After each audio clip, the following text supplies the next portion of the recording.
Halo adik-adik yang ada di rumah, apa kabar hari ini? Ketemu lagi dengan Kak Ririn di GOC Talk Show. Nah, hari ini adik-adik, Kak Ririn mengundang satu tokoh yang sangat terkenal, namanya Om Petrus. Kak Ririn undang, tahu nggak pakai apa? Bukan pakai pesawat, bukan pakai kereta api, tapi pakai mesin waktu. Karena Om Petrus tinggal hidup 2000 tahun yang lalu, adik-adik. Nah, halo Om Petrus. Halo, selamat pagi Kak Ririn. Selamat datang di acara Sama-sama. GOC Talk Show. Shalom aleihim. Wow, pakai bahasa Ibrani adik-adik. Ya. Nah, Om Petrus boleh memperkenalkan diri kepada adik-adik yang di rumah? Ya, shalom adik-adik yang di rumah. Shalom. Ya, nama saya Simon Petrus ya. Dan saya ini sebenarnya pekerjaannya adalah seorang nelayan. Oh, nelayan Ya. yang tangkap ikan itu ya, Om? Iya, tangkap ikan ya. Dan setiap hari saya bekerja sebagai nelayan bersama dengan teman-teman saya, dengan keluarga saya, seperti itu. Wow. Jadi suatu ketika pada waktu saya sedang pergi ke laut dan ingin menangkap ikan, saya tidak mendapatkan apa-apa waktu itu. Wow, kasihan sekali, Om. Iya betul. Jadi waktu itu pas saya kembali, ada seorang yang bernama Yesus ya. Oh, yang Tuhan. kami sebut sekarang Tuhan Yesus Iya ya, Om? betul sekali. Dia menyuruh saya untuk kembali menebarkan jala. Wow. Padahal saya sudah capek dan tidak mendapat apa-apa. Tapi ya sudahlah, waktu itu saya percaya aja sama dia. Dan akhirnya waktu saya kembali ke laut dan menebarkan jala, saya dapat banyak sekali ikan. Wow, luar biasa. Iya. Dan setelah saya mendapatkan ikan itu, saya ingat sekali Tuhan Yesus berkata kepada saya, mulai saat ini ikut aku.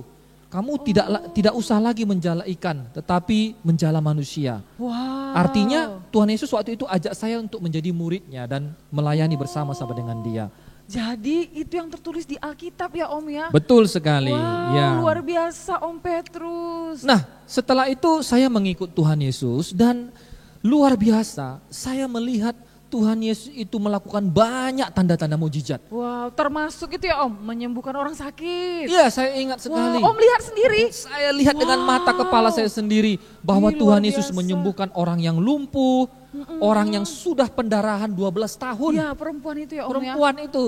Dan saya ingat ada seorang anak yang sudah dikatakan meninggal, mati, dibangkitkan oleh Tuhan Yesus. Wow, Luar termasuk biasa. Lazarus itu ya Om? Lazarus juga. Wow, Om Dibangkitkan. luar biasa lihat secara Iya. langsung ya. Saya senang sekali saya bisa melihat kehebatan mukjizat yang dilakukan oleh Tuhan Yesus. Wow, Dan gimana? saya percaya sekali bahwa Dia adalah Tuhan.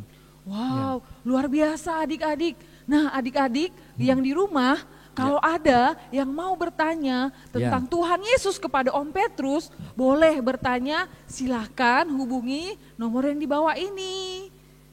Ya, silahkan adik-adik. Mungkin ada pertanyaan untuk Om Petrus. Oh, bentar ya Om ya, ini telepon penting kayaknya.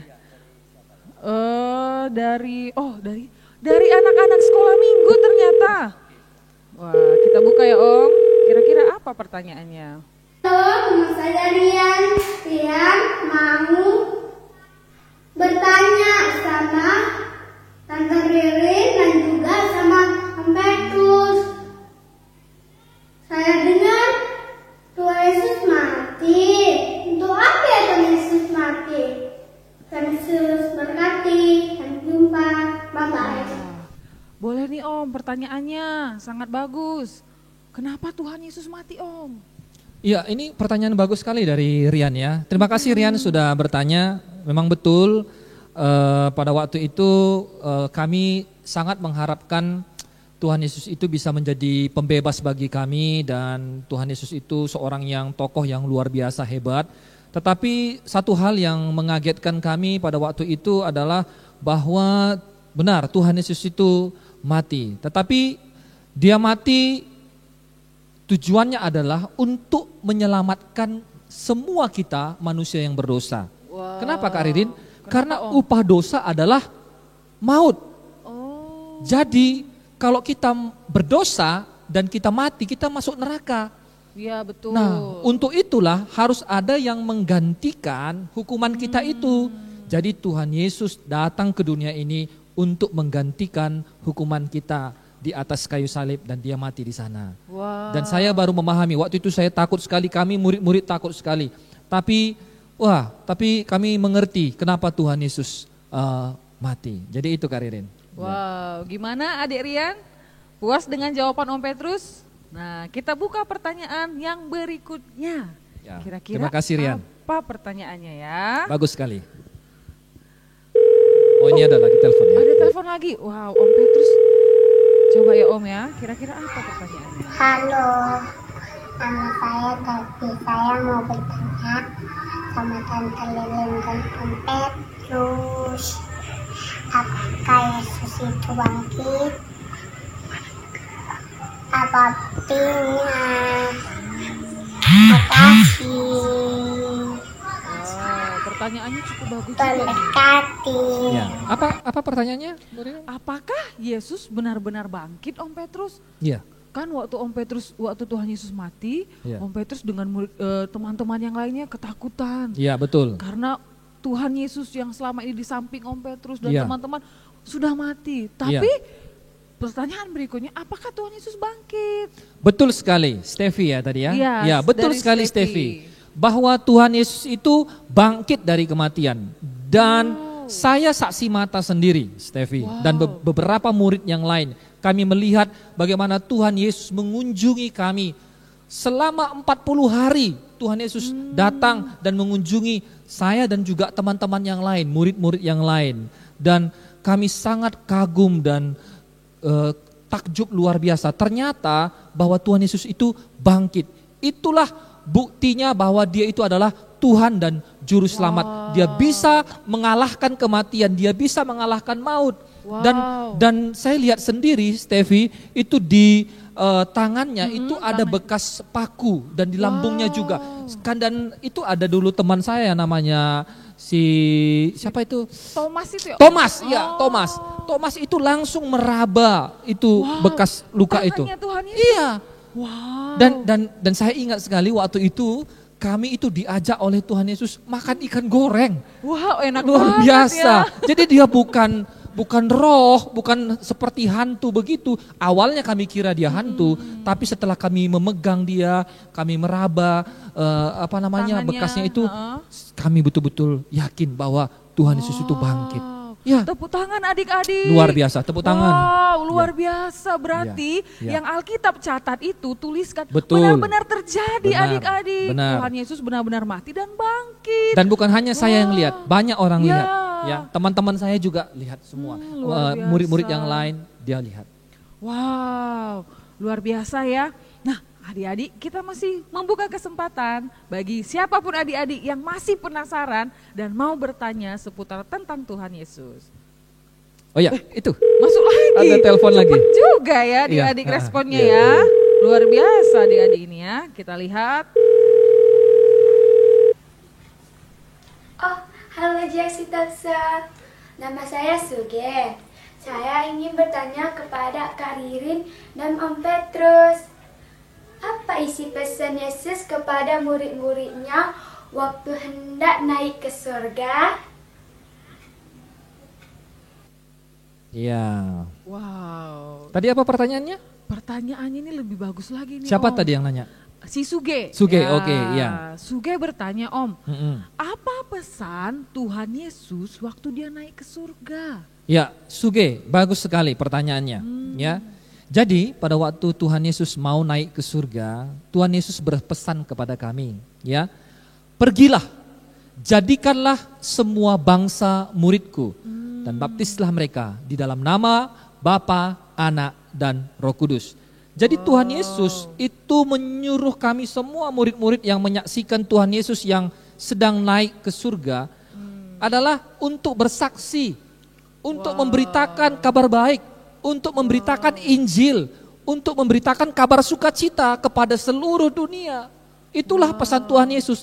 Dan Tuhan Yesus mengingatkan sebelum kami bersaksi pergi keluar, Tuhan Yesus mengingatkan kamu kembali dulu ke Yerusalem dan tunggu sampai Roh Kudus turun atasmu. Roh Kudus dicurahkan atasmu, diberikan kepadamu. Dan kami ingat setelah kami kembali dan kami berdoa itu di atas satu rumah, di atas loteng. Suatu hari itu pada hari Pentakosta, Roh Kudus itu memenuhi kami semua. Dengan kuasa Roh Kudus kami dipenuhi oleh Roh Kudus. Dan kami waktu itu berbahasa lain.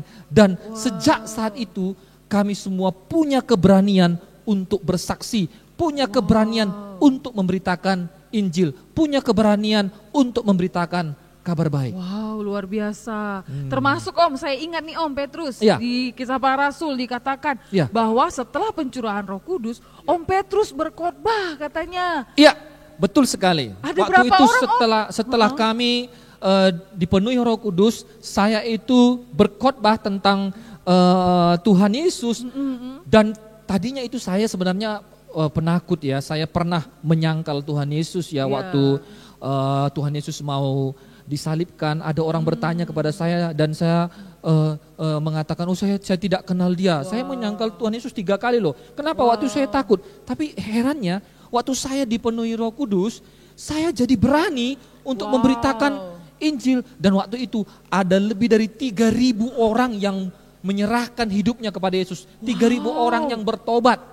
3.000 orang adik-adik. Betul sekali Kak lebih. Rini. Wow. Iya, betul sekali. Bisa satu stadion lapangan itu ya. Iya, banyaknya. betul sekali. Ya. Wow, berarti Roh Kudus sangat berkuasa ya, Om Iya. Petrus. Jadi pesan Om Petrus sama Kak Ririn, sama anak-anak sekolah minggu ya, kalian itu harus bersaksi. Karena itu pesan yang paling penting yang Tuhan berikan kepada kami murid-murid dan kepada semua manusia untuk bersaksi. Nah, adik-adik ingat bersaksi. Ya, kalian harus bersaksi ya. Oke. Makasih Oke. Om Petrus. Ya, betul. Tapi Om kayaknya kita masih buka ini ya Om ya. Satu lagi, satu pertanyaan lagi. Oke, Ya. satu lagi Om ya terakhir ya. Ya, Oke. silakan. Ya. Oh, ada yang masuk nih Om. Ya. Waduh, adik-adik responnya cepat juga ya. Iya, ini pertanyaan anak-anak GOC ini kritis dan Bagus-bagus ya, Om. berkualitas ya. Bagus-bagus ya. Ada yang masuk Om. Oke, silakan. Oke. Shalom, perkenalkan nama saya Juan. Saya mau Halo, Juan. bertanya kepada Miss Ririn dan Om Petrus.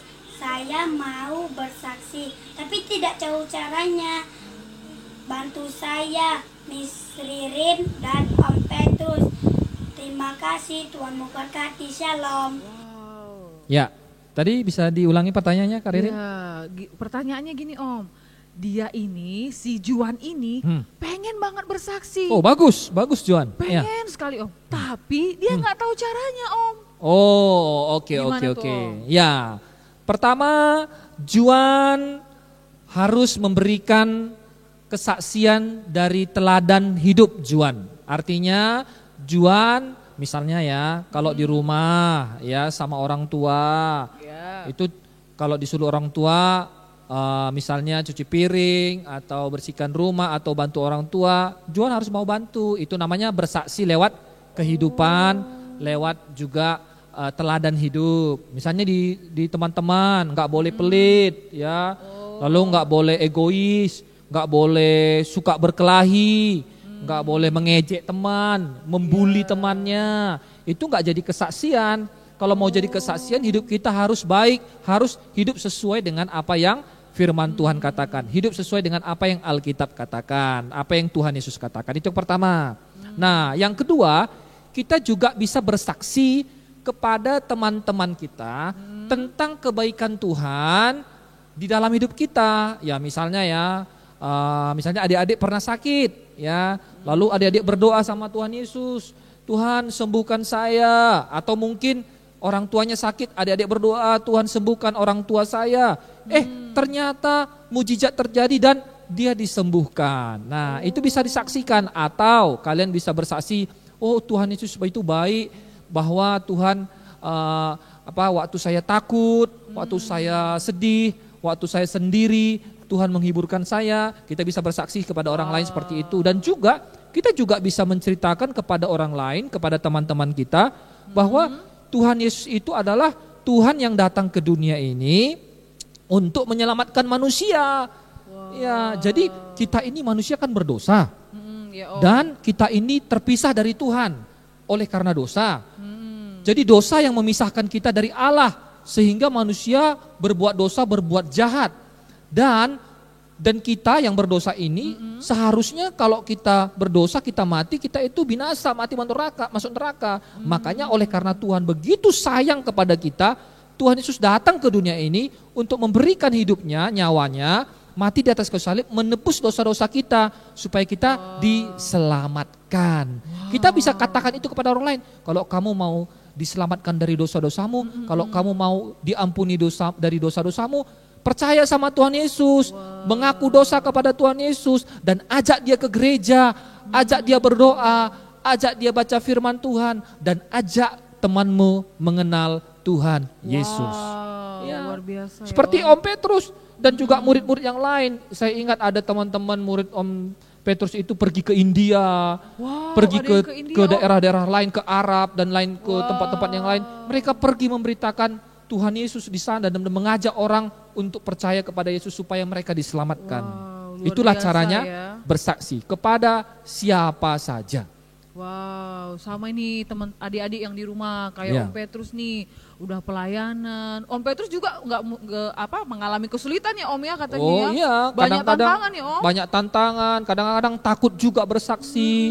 Tapi ingat, kita itu ada Roh Kudus. Roh Kudus itu Roh Tuhan yang selalu menemani kita. Ingat apa kata Yesus, aku akan menyertai kamu sampai akhir zaman. Artinya apa? Artinya bahwa Allah, Roh Kudus, Tuhan Yesus akan menyertai kita kemanapun kita berada. Nggak usah takut kalau mau bersaksi. Tuhan, Roh Kudus akan memberikan kepada kita hikmat, memberikan kepada kita kepintaran untuk bisa berkata-kata, membawa orang kepada Tuhan Yesus dan membawa orang untuk diselamatkan. Wow, luar biasa Om Petrus. Nah adik-adik, ingat ya kalau mau bersaksi caranya pertama lewat teladan hidup kita, perbuatan baik yang kita lakukan. Terus bisa lewat bercerita kepada orang tentang kesaksian perbuatan Tuhan Yesus dalam hidup kita. Dan bagaimana Tuhan Yesus menyelamatkan manusia dan kita. Ya. Wow, luar biasa Om Petrus. Terima kasih Om Petrus untuk kesaksiannya, untuk ceritanya, berkatnya bagi adik-adik semua dan termasuk Kak Ririn. Sangat diberkati di GOC Talk Show hari ini. Wow, adik-adik luar biasa ya, diingat ya. Oke, kalau gitu terima kasih Kak Ririn, dan saya senang sekali anak-anak GOC tetap terus bertumbuh di dalam Tuhan dan jangan lupa bersaksi ya sampai Tuhan Yesus datang. Seperti lagunya itu, bersaksi sampai Tuhan datang gitu ya. Bersaksi sampai Tuhan datang gitu. Bersaksi terus bersaksi sampai Tuhan datang. Begitu. Maaf ya Dek kalau agak fales ya. Oke adik-adik, demikian GOC Talk Show hari ini. Semua katakan terima kasih kepada Om Petrus. Tuhan Yesus memberkati. Oke adik-adik, sampai jumpa di GOC Talk Show minggu depan. Bye-bye. Tuhan Yesus memberkati.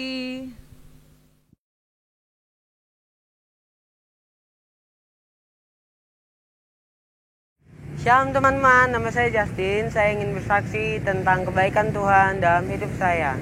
Dulu waktu pada bulan November tahun 2019 saya pernah terkena penyakit DBD. Rasanya sakit sekali. Karena penyakit DBD saya langsung dibawa ke rumah sakit. Saat di rumah sakit saya diperiksa oleh dokter dan disuntik dan diimpus. Jika teman-teman banyak gerak saat DBD, impulsnya ini bisa terlepas dan memiliki bekas yang kuat. Dan waktu saya di rumah sakit rasanya lemas sekali, gak selera makan, demam, badan warna merah, pokoknya lemas gitu. Tapi puji Tuhan, setelah 1 minggu dirawat, saya disembuhkan oleh pertolongan Tuhan. Maka dari itu saya sangat bersyukur memiliki Tuhan yang hebat dan luar biasa seperti Tuhan Yesus. Ini adalah salah satu kebaikan Tuhan dalam hidup saya. Sebenarnya masih banyak lagi. Dan saya percaya teman-teman pasti mengalami banyak kebaikan Tuhan dalam hidup teman-teman. Maka dari itu, ayo teman-teman kita harus berani untuk menceritakan kesaksian kita kepada orang lain. Dan terima kasih, Tuhan Yesus memberkati. Hai adik-adik, hari ini, pada hari kenaikan ini, tema kita adalah Aku Mau Bersaksi. Nah, tadi Om Petrus udah kasih tahu sama kita bahwa kita bisa bersaksi melalui teladan hidup kita, juga melalui kesaksian kita dengan menceritakan tentang Tuhan Yesus atau tentang kebaikan Tuhan dalam kehidupan kita.